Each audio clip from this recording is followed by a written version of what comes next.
how to get old Roblox Studio UI. So that is what I'm going to show you guys in this super quick and easy tutorial. So let's get into it.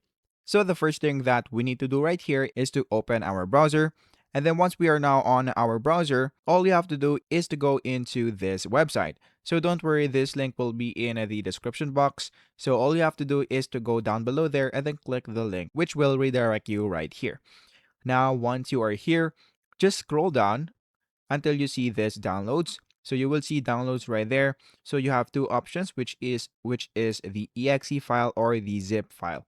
So I will just click on a download.exe. And then once you do that, this is what it should look like. So once you've downloaded that, just click open file right here. After that, once you are now here, we're going to go here on the target version and then just choose the target version that you want. Let's say, for example, we want to choose December 17, which is right here. So let's click on that. And then after that, we're going to click on Force Reinstallation and then click Launch Studio.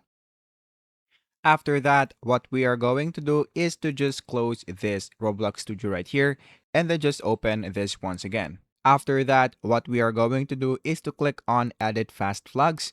And then in this part, just click on Yes right here. And then after that, just click on No. After that, once you are now here, what we are going to do is to type on the search bar Enable Ribbon Plugin 3, which is right here.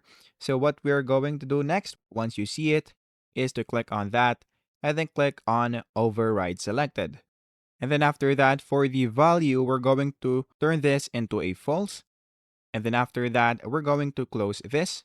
Now, after that, all you have to do next is to just launch your studio, and then that should be it. So if you want to go here and let's say, for example, try it. So just go on to this part, and then you will be able to see that we have now the old Roblox Studio UI.